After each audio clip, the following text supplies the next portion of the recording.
You know, there's a new anthropological excitement in the world, which are reorganizing things. You know, Europe is meant to be the old world, and South America is meant to be the new world. But when you examine it, probably, it's completely the wrong way around. I'd been to Mexico, I suppose, about 20 times, you know. But it's different now. Now I'm working here. I've had a great interest in Aztec culture for a very, very long time. You know, I used to spend a lot of time in the British Museum, which have a very, very large collection of South American remains, but also Mexican. Well, you know, maybe, you know, I come with all the ideas of a foreigner. But I am pleased to think that the script I've written, a lot of Mexicans really feel very favorable about it, because I haven't come as a, you know, as a Eurocentric foreigner casting aspersions on Mexican. I argue that cinema is either dying or dead. It's certainly changing very rapidly. So maybe now is the time to make a film about the greatest cinematic practitioner. And I would say, I would argue, that's Sergei Eisenstein. It's said, isn't it, that cinema has only remade two discoveries. One is the glance, but I think the glance is apparent in painting going all the way back to ancient Egypt. And the other thing is montage theory. And of course, Eisenstein is mainly responsible for perhaps the one singularity, the one new aesthetic, adventurous invention that has been part and parcel of the notions of cinema. Eisenstein, as I've suggested, was a great innovator. And cinema was new then. It was still new, you know, we're talking about 1920s. It's generally accepted that Eisenstein, maybe along with Pudovkin and Dozhenko as well, was responsible for a new way of looking at cinema.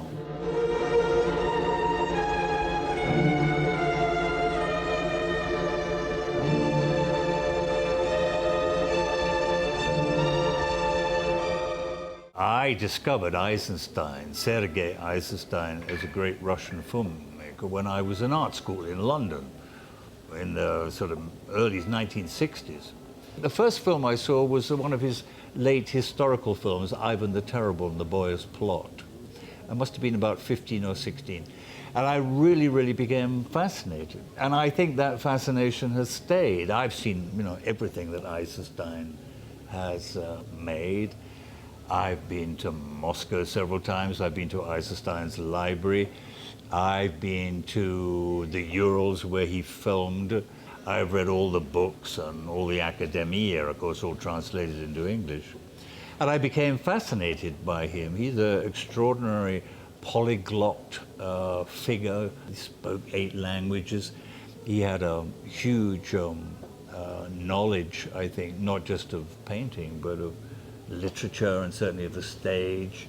So he was a big generalist, you know, he put masses of information together. He came here. He first of all was invited to Hollywood to make a film. Absolute disaster. Hollywood doesn't know how to handle intellectuals, because Hollywood's really basically interested in money and not really interested in cinema. And Charlie Chaplin had suggested that he should come to Mexico. He was in Mexico, I think, for probably about 14 months, I think. Eisenstein llegó a México en diciembre de 1930, patrocinado por el norteamericano Upton Sinclair y su esposa, para filmar Que Viva México, una visión muy personal del cineasta ruso sobre el México profundo. Desgraciadamente, por diferencias con su patrocinador, el rodaje se suspendió. Eisenstein no tuvo acceso al material original y no pudo editar la película. So I put my interest of coming to this town, this silver mining town of the 18th century. It's almost in a time warp here. You will see television aerials, of course you will, but most of it is, you know, more or less the same as it was 50 years ago, even 100 years ago, the time of Diego Rivera, for example, whose house is here. He was born here. So there's a way you can make a contemporary film comparatively cheaply without having to do huge amounts of artwork here. And so I came up with a scenario. I didn't know so much. I, of course, knew his biggest film. I've seen Battleship Potemkin, I knew that, and I'd seen October, and I'd seen some bits of Alexander Nevsky. I mean, I knew who he was, and I knew about what he had done, but nothing really more, so it was quite new. When I started to work, I read 2 biographies. I also read about the Russian Revolution and around that history. I read about Stalin around that, so I got involved in that. And then I also studied a little bit Russian. Frighten you for 2 reasons. Frighten it because it's fun to frighten you, and frighten it because there is. Be careful. So we searched all over Europe, we searched all over America. I had casting sessions in Paris, New York, in California, in Rome, in London.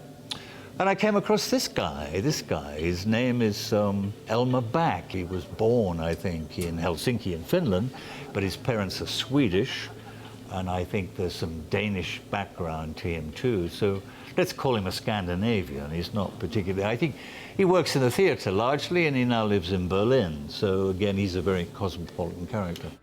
Well, it all began, I sat in a car. I was coming from Poland. We had played with our theater group in Poznan, in Poland. And then I suddenly got an email that would I be interested to come and cast for Peter Greenaway's new film, which came totally out of the blue. I was totally amazed by this. I wasn't expecting it. But I thought he was engaging. I thought he was funny.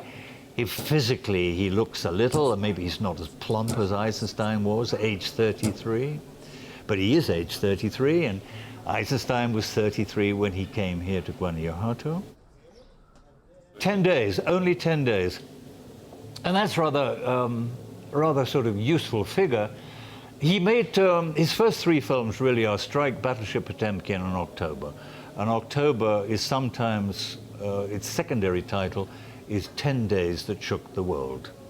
And my film's secondary title is 10 Days That Shook Eisenstein. We could say that Guanajuato to Eisenstein was heaven. Okay, gentlemen, if we could have you here. Mi personaje, bueno, es Jorge Palomino y Cañedo. Fue un mexicano antropólogo, genealogista, maestro de religión comparativa en la universidad en 1931, eso era lo que hacía. Este personaje es miembro de una familia de Guadalajara, que según esto viene como de la aristocracia, o sea, era alguien como muy de la high, como con mucha cultura cosmopolita, políglota, había viajado por muchos países, y en ese tiempo era una figura importante, conocida en el medio artístico e intelectual pues en México, ¿no?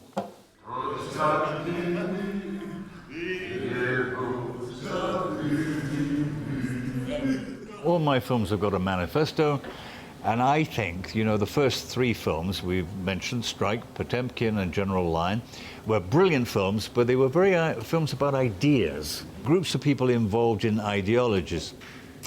But if you take the last 3 great films, which are Alexander Nevsky, Ivan the Terrible, and The Boy's Plot, they're suddenly about people.